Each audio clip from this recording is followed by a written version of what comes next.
that from you. Thank you. Our challenge was to look at how we can best stamp out PIs, and we basically broke it down into, the discussions broke down into carrots and sticks. And there's two elements to this. First of all, you have to have engagement with the scheme in order to identify the persistently infected animals first.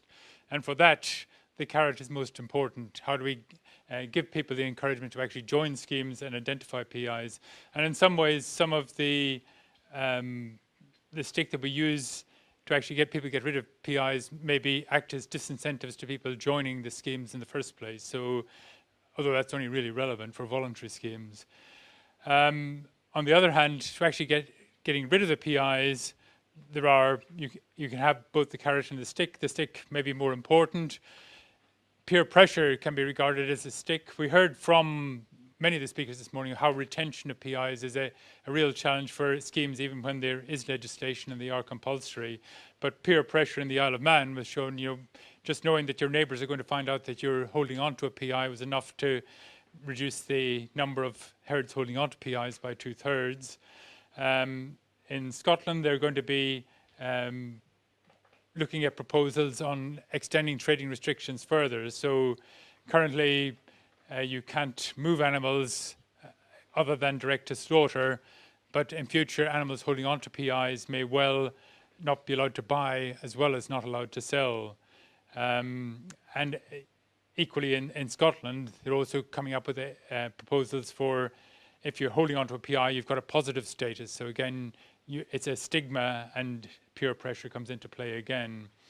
You can then look at things which might add cost or hassle or paperwork to farmers to put them off holding onto PIs.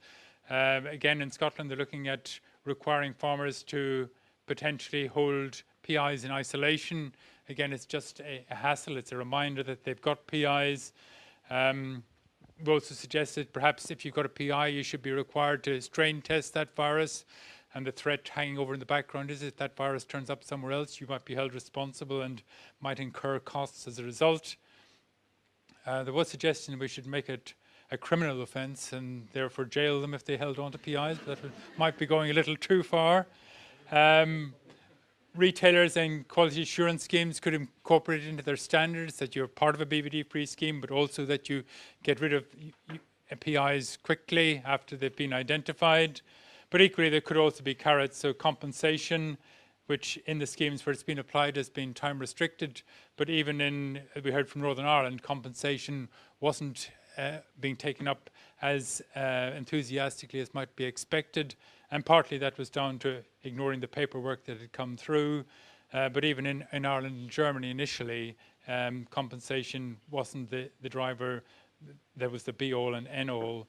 But even communicating with people and reminding them that they've got PIs. So the help desk support in Scotland and Northern Ireland, just ringing people up saying, what are you doing about that PI? Do you realise how much it's costing you?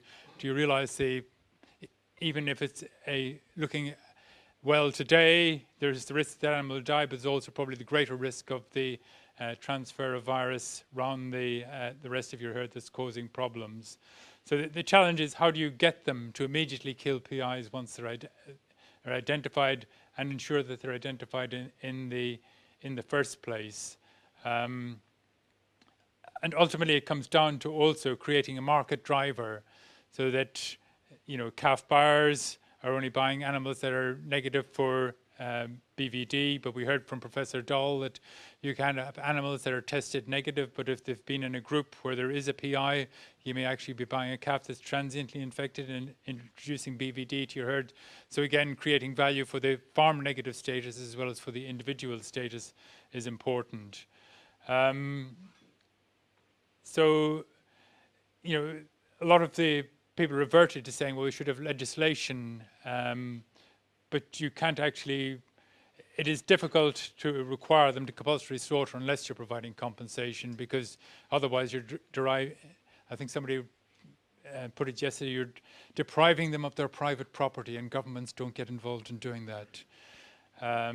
So, legislation probably works well in terms of ensuring you have total engagement, but you still have to find ways of actually encouraging people to get rid of the PIs. And industry stakeholders have a role to play in that. So markets have a role in terms of being gatekeepers and not allowing positive animals to go through that, or not allowing animals from positive herds to go through them, as in Scotland. But also some of the pressures we heard from David was in terms of farmers' unions saying, we want to see the herd restrictions being put in place because they're putting the rest of our members at risk as well.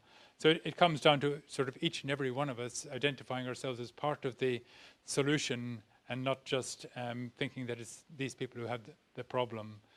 So this is the votes of the Stamp Out PI group.